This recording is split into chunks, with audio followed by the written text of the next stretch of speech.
Hello everyone, welcome. I have literally just received the ColourPop and Pokemon collection. I haven't even opened it. I wasn't even going to film this day. I was filming something else and I thought, let me try it. I was a fan of Pokemon when it came to the UK. Loved it. I had my mum record it on VHS while we were at school. I had my favorites. The packaging looks incredible, and I've seen some of the stuff online. This looks like a collection finally that ColourPop haven't ruined.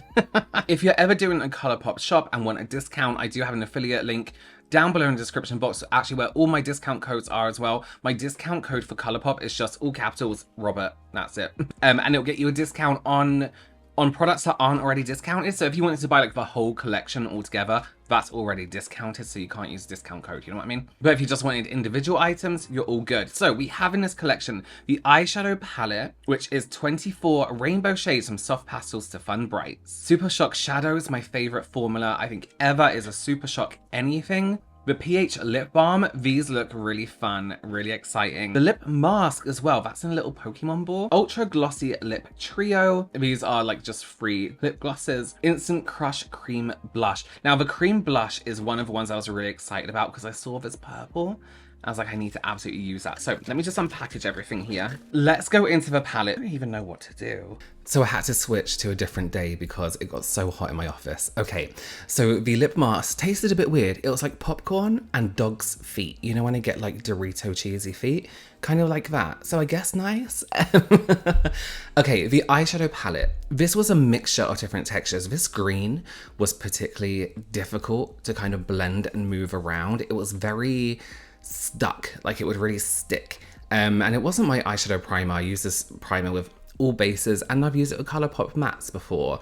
And I've never quite had an experience with it like this green. It was fine to blend out.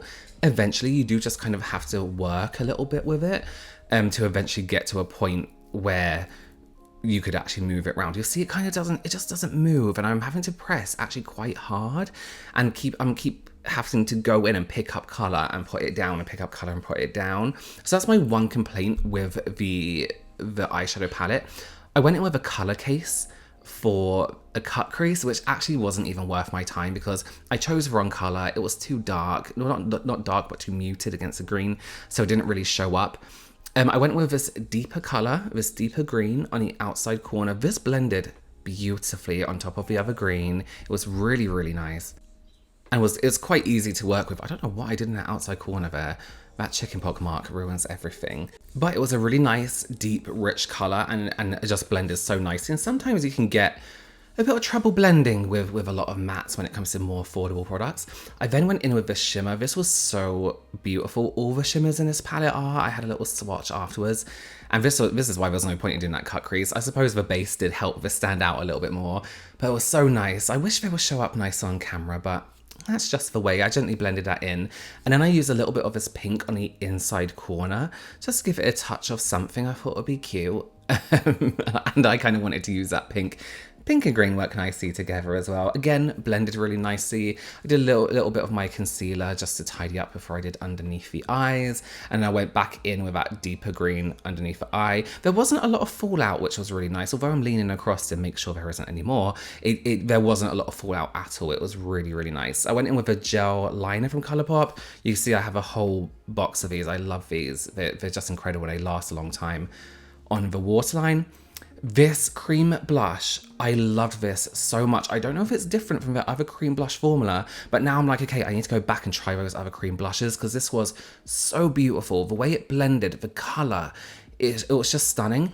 I used it as a lip liner as well, and then went in with these color changing lip balms. These are nice to look at. They taste like that plasticky taste, you know? That was too pink for me, so I took it off. And then I went in with the Blue Vaporeon gloss from the set. Listen, I can remember every Pokemon name, but ask me to do maths. Can't do it. Can't do it. I loved that. That was such a beautiful texture. This is the whole look. I just want to go through what I think is worth it and not so worth it from this collection, right? The whole collection in all is beautiful. If you're a collector, if you love Pokemon, if you're a nostalgic person, it's a really great collection to go for. And I really do think you can use something, one of everything almost from this collection and be happy with all of it. honestly, and I think you can use every shade in that palette and be happy. The cream blush, by far my favorite thing. I saw that purple when they showed the pictures. I was like, I need that, I need that. But having tried it, it's a lot more wearable than I thought it was going to be in the first place. But the texture, the formula, it was like a balm, but not oily or greasy. It was really, really stunning. I was really, really happy with the way that the finish was with that one. The lip mask, it's cute because it's in the packaging, the Pokemon Ball packaging. The flavor is strange. The smell is strange. And it did a nice job hydrating the lip, but you'll see in that video, it kind of migrates down a little bit. I didn't even use that much. It gives you a bit of a dribble effect. So it's not a during the day mask, I would say, unless you use the smallest amount. It's fine. I could take it or leave it. The lip glosses, that pack of 3, beautiful. And they're not as wild as they look in the packaging. They look like they're going to be heavily metallic, which they absolutely were not. Really, really nice. The color changing pH lip balms, great to look at. I think they look beautiful. Unless you're into that pink, that bright pink lip, I wouldn't bother. Personally, it's not my favorite shade, but I know some people are. But unless you like that color in particular, you're not going to get much use from it. It did glide on beautifully. It was very smooth. For Super Shocks, I know I love Super Shock, and I actually swatched these after this video. I totally forgot to use them. I was kicking myself. I could have used a Super Shock in that cut crease, so maybe I will in the future. Really nice, beautiful. Love Super Shock formula all together. What else? Am I missing something? No, I think that's it, right? Really nice collection. I'm really happy and impressed with this, and I'm really happy Colourpop took something that's nostalgic for a lot of people, which they do a lot often, but they often get it wrong. And this one, I think they've done a really, really good job.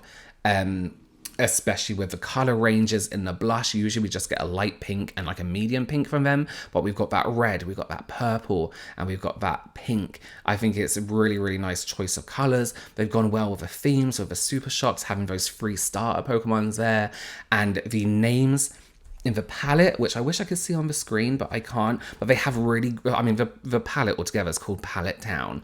And then all the shades inside are so nostalgic of whether you watch the series or play the games. It's a really, really good palette idea. So I'm really happy they did this. I'm really happy they got it right. And I hope their future license collections are a little bit more like this, a little bit less like Twilight, a little bit less like Sailor Moon, and more energy and effort put into them. Okay, I'd love to know your opinions down below. I'll see you soon.